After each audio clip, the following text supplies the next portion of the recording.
दोस्तों, blood take एक बहुत ही अच्छी सी स्टोरी वाले एपिसोड में आप सभी लोगों का बहुत बहुत स्वागत है। अच्छे से स्टोरी वाले मतलब आज का इंट्रोडक्शन ही बदल दी। हाँ, स्टोरी वाला मतलब आज हम अच्छी स्टोरी बताने वाले हैं, तो फिर इंट्रोडक्शन बदलना तो पड़ेगा ही। आज की स्टोरी थोड़ी अलग होगी हमारे थीम से, बहुत इंटरेस्टिंग होगी। गणपति बप्पा के ऊपर की स्टोरी है, एक ऐसे रियल लाइफ स्टोरी जहां पर ऐसा लगा कि मानो गणपति बप्पा खुद किसी की जान बचाने हैं, अपने भक्त की जान बचाने हैं। खैर, इस कहानी को पूरी तरह से समझो, अच्छी स्टोरी है। इस कहानी की शुरुआत जो होती है एक आदमी के साथ होती है, जिस आदमी का नाम था पवन। पवन एक मुंबई की अच्छी वेल स्टेब्लिश्ड फैक्ट्री पर काम करता था। एक मिडिल क्लास आदमी था और एक ठीक ठाक सी पोस्ट पर जॉब करता था। उस फैक्ट्री में उसके जैसे, उससे बड़े ओहदे के, उससे नीचे ओहदे के बहुत सारे लोग काम करते थे। उस फैक्ट्री का एक वॉचमैन भी था जो फैक्ट्री के गेट पर बैठता था। फैक्ट्री बहुत बड़ी थी, गेट के बाद थोड़ी वॉकिंग वाली जगह थी, उसके बाद अंदर जाके फैक्ट्री मिलती थी। और जो वॉचमैन था वो बाहर बैठता था।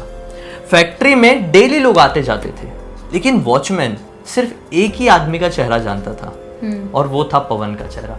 कारण ये था कि पवन रोज जब भी सुबह आता था तो वॉचमैन को गुड मॉर्निंग कहता था, और जाता था तो वॉचमैन को गुड नाइट कहकर ही जाता था। मतलब अच्छा आदमी था वो। हाँ, ये डेली का रूटीन बना हुआ था। हालांकि वॉचमैन पवन का नाम नहीं जानता था, सिर्फ चेहरे से जानता था, क्योंकि फैक्ट्री में तो इतने सारे लोग, तो वॉचमैन किस किस का नाम जानेगा। बूढ़ा आदमी था, 55-60 साल का आदमी रहा होगा वॉचमैन, 55 साल के आसपास का। तो अब क्या हुआ कि भाई इसी तरह से नॉर्मल दिन बीतते चले गए। वॉचमैन को भी चेहरा अच्छे से याद हो गया, वॉचमैन भी खुश हो जाता था।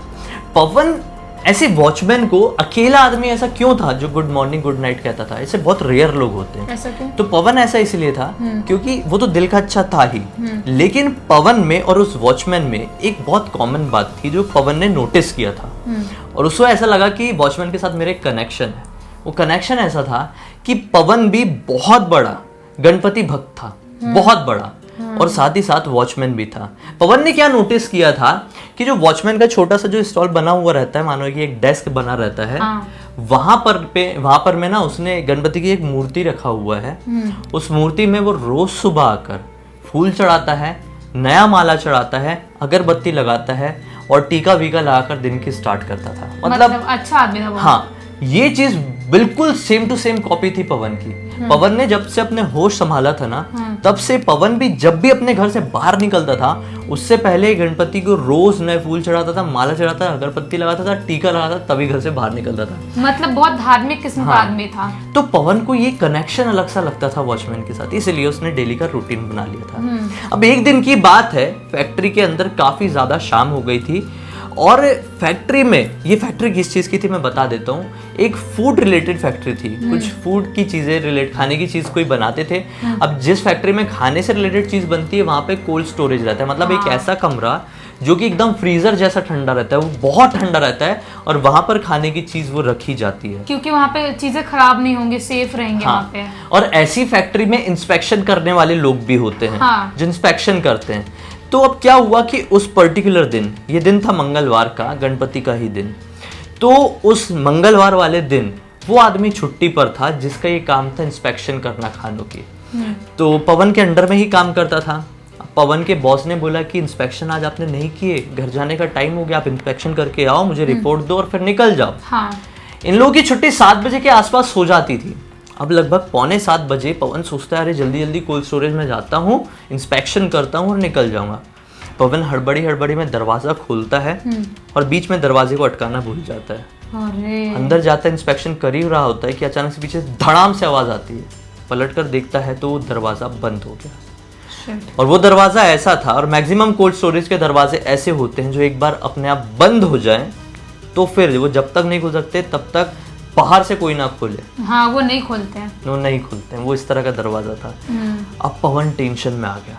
पवन ने सोचा कि चलो कोई बात नहीं, आसपास तो लोग होंगे, मैं बुलाने की कोशिश करता हूँ। लेकिन वो ये नोटिस करना भूल गया था, वो 6:45 बजे अंदर गया था जब ऑफिस के लोग घर जाना शुरू कर दिए थे। धीरे धीरे करके लोग जाने लगे थे। कोल्ड स्टोरेज के दरवाजे, दीवार सब बहुत मोटी होती, तभी तो इतना ठंडा टेम्परेचर मेंटेन रहता है। वो रूम ही अलग टाइप से बनाया गया होता है। तो वो बहुत कोशिश करता है चिल्लाने की, मुझे खोलो, मुझे बचाओ, मुझे निकालो। बहुत कम टेम्परेचर, हद से ज्यादा ठंडा, मतलब, और बाहर आवाज शायद नहीं जा सकती। वो बहुत कोशिश करता है, कोई नहीं सुन पाता है। ऐसे करते करते पूरी फैक्ट्री की लाइट्स ऑफ, सब लोग चले जाते हैं और काफी टाइम पवन को अंदर बीत जाता है, एकदम ठंडा हो गया होगा बेचारा। काफी टाइम। अब अचानक से उसकी आंख में धुंधलापन, गले में प्यास लगना शुरू, चक्कर आना शुरू। अब उसे ऐसा लग रहा था कि मैं जमीन में गिरने ही वाला हूं। उसे कुछ समझ में नहीं आ रहा था कि मेरे साथ क्या हो रहा है। और अपने आप को संभालते हुए वो बड़ी कोशिश करता है आगे बढ़ने की, दरवाजे तक फिर से, लेकिन इस बार एक बहुत जोर का उसे चक्कर आता है और वो जमीन पर गिर जाता है। उसकी बॉडी उतनी ठंडी हो गई होगी, उसकी बॉडी ने काम करना, उसकी बॉडी के जो भी ऑर्गन्स फंक्शन करना बंद कर देते हैं इतनी ज्यादा ठंड में, क्योंकि वो तो गर्मी का मौसम था नॉर्मल। वहाँ पे ठंडे कपड़े कोई पहने, कौन पहने, और मुंबई में कौन पहनता है ठंड के कपड़े? कोई नहीं पहनता, सब नॉर्मल कपड़े पहनते हैं, नॉर्मल कपड़े पहनते, ठंड में भी नॉर्मल कपड़े ही पहनते हैं, क्योंकि यहाँ पे ठंड सिर्फ मॉर्निंग में होती है और रात में होती है, वो थोड़ी ना के बराबर, उसको ठंड नहीं बोलते मुंबई में, ठंड नहीं। खैर, तो पवन को अचानक से चक्कर आता है और वो जैसी जमीन पर गिरता है, आंख बंद होने से उसके पहले उसके मुंह से बस एक ही वर्ड निकलता है, गणपति बप्पा बचा लो। मेरी पत्नी, बच्चों का क्या होगा? उसकी पत्नी नई नई शादी हुई थी और उसका बच्चा छोटा सा था, 1 साल का था। अरे रे बेचारा। ऐसा करके जमीन पर गिरता है और उसकी आंखें बंद हो जाती है। सांसें लगभग रुकने ही वाली थी कि अचानक से एक जोर की आवाज आती है और जोर की आवाज के साथ दरवाजा खुलता है, जबकि सब लोग फैक्ट्री से जा चुके थे। तो कौन था वो जो दरवाजा खोला? कोई और नहीं बल्कि वो वॉचमैन था जो बाहर बैठता था, जो रोज गुड मॉर्निंग गुड नाइट सुनता था। अरे उसने बचा लिया टाइम पे, उसने अंदर आके बचा लिया। वो तुरंत पवन को उठाता है और भागता हुआ ले जाता है, ऑटो में बिठाता है, जैसे भी करके मैनेज करता होगा, उनको क्या मालूम। हॉस्पिटल पहुंचता है और डॉक्टर कहता है कि आप एक फरिश्ते के जैसे हो, जो आप इन्हें वक्त रह के यहाँ पे लेके आ गए। अगर आप आधा घंटा भी मैक्सिमम लेट होते ना, आधा घंटा, ये वो भी मैक्सिमम बोला, तो इनको हम बचा नहीं पाते। सांसें रुक जाती।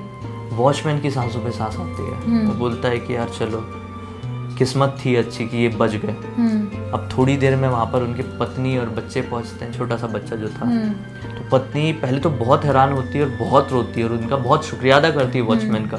बोलती लेकिन मुझे एक चीज समझ में नहीं आई कि आप इतनी बड़ी फैक्ट्री में पवन को कैसे जानते थे? हाँ। और आपको कैसे पता चला जबकि पूरी फैक्ट्री बंद हो चुकी थी, 7 बजे सब लोग घर जा चुके थे और आपका भी घर जाने का टाइम हो गया था, आप खुद 7 बजे चले जाते हो, तो नाइट ड्यूटी वाला वॉचमैन नया आ जाता है। हाँ। तो कैसे अभी लगभग रात के 10 साढ़े 10 बज चुके हैं। हाँ।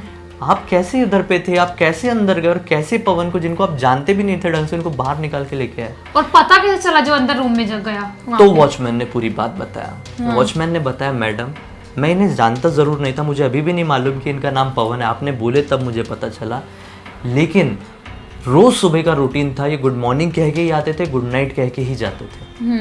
लेकिन आज मुझे किसी ने गुड नाइट नहीं कहा था, मुझे गुड मॉर्निंग तो किसी ने कहा था। मेरा सर नीचे ही था, मैं ऊपर सर उठाकर देखा नहीं था, लेकिन मुझे पता था ये वही साहब है जो मुझे रोज़ गुड मॉर्निंग गुड नाइट कहते हैं। लेकिन आज मैं इसी इंतज़ार में था। एक इंतज़ार नहीं, कि अंदर से वो होती है कि हाँ। कुछ अधूरापन लगता है, उससे आज अधूरापन लग रहा था। होता है जो डेली रूटीन रहती है, अगर आपका उसके थोड़ा अलग हो रहा है आपके साथ, तो थोड़ा अलग, अंदर से अलग फील होता है। तो वॉचमैन ने बोला कि आज मुझे अधूरापन लग रहा था क्योंकि मुझे किसी ने गुड नाइट नहीं कहा था।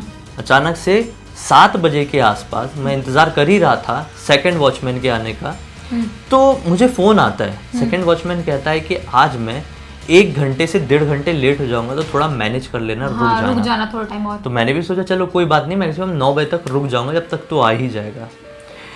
तो फिर भी मैं यही सोचते रहा कि अब तक मुझे गुड नाइट कहने वाला इंसान क्यों नहीं आया, कहाँ गया। और यही सब चीजों के चक्कर में मैं चेयर में बैठा बैठा एक झपकी ले लिया, एक हल्की सी नींद आ गई अपने आप। नींद वाला कोई माहौल नहीं था, लेकिन पता नहीं नींद कैसे आ गई। नहीं, वो बैठे बैठे थोड़ी सी झपकी आ जाती है। लेकिन जैसे ही मुझे नींद आई, जैसे ही वैसे ही मुझे एक सपना दिखाई दिया। उस सपने में एक आदमी मुझे दिखाई दिया।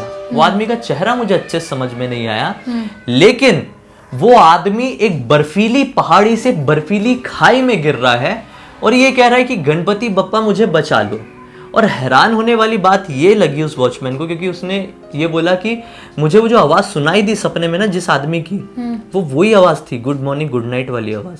तो मतलब उस आदमी की आवाज थी। तो मैं समझ गया कि वही साहब है जो कोई कहीं मुसीबत में तो नहीं, और गणपति बप्पा का नाम लिया, आज मंगलवार का भी दिन है, तो कहीं वो साहब कोई मुसीबत में तो नहीं है, कहीं ये गणपति बप्पा का कोई हिंट तो नहीं है। मैंने यही पकड़ने के लिए सोचा एक बार फैक्ट्री के अंदर देख लेता हूँ जाके, क्योंकि वो साहब शायद नहीं निकले थे।